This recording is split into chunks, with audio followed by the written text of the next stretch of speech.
we're back. Let's take a look at James Cameron's Terminator 2 Judgment Day. Let's see what he's got for us today. This is interesting. I really like this. Let's go to... it's scene 57. It's a pretty long scene, but we're going to go right to the end of the scene. The last line in the scene, John says to the Terminator, after John realizes that the other Terminator is going to go after his mother, he says, look, I'm going to get my mom. You want to come along? That's fine with me. Cut. Not bad. Not bad. Nothing wrong with that. But in the movie, he orders the Terminator to follow him. And I like that better. So, something to consider, you know. We want our main characters, we want them to make decisions. We want them to take action and initiative. And he's taking more action and initiative if he orders. Remember, this 10-year-old boy will soon become the leader of the resistance against the machines. You know, so you want him to. You want his character to arc as well. You want him to become more of what he's supposed to become, and this is a sign of that. To order this machine to help him save his mom. 61. You know, the only reason I bring this up is it's a weird little paragraph, and I don't know if you get that sense when you watch the movie. I didn't get that sense, but it is interesting to set it up. Exterior road night. Terminator and John charge through the night on the Harley.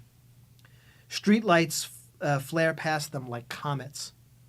Two serious guys with a mission. One a 10-year-old kid, the other half-man, half-machine cyborg from the post-apocalyptic future.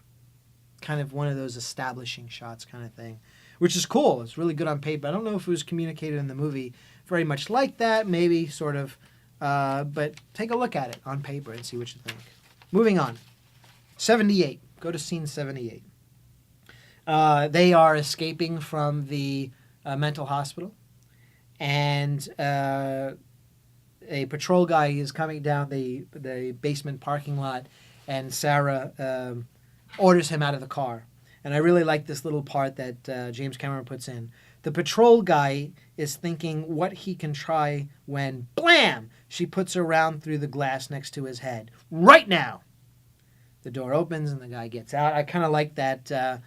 It's kind of like a little director's note to this actor. And, of course, this actor is just some day player. I mean, he's nobody. He doesn't even get a line, you know. But I like the fact that sort of in his head, we're sort of in his head thinking, well, what can we do? And then blam, and now, whoa, we can't do anything.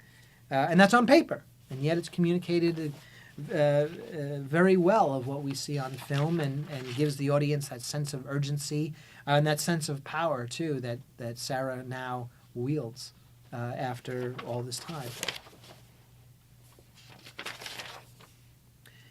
Scene 80G.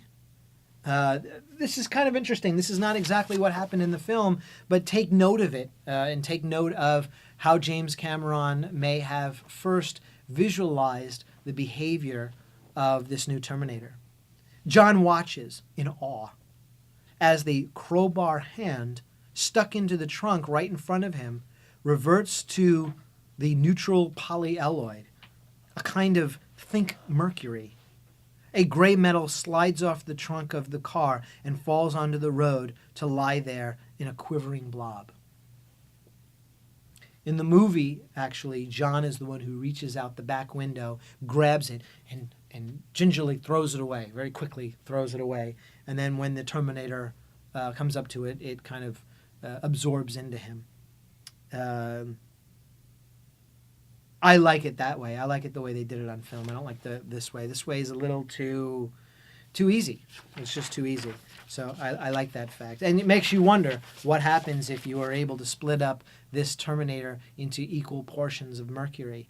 Can you control it that way? Is it helpless that way? Who knows? But something, it's interesting nevertheless. Moving on. All right, folks, let's stop here.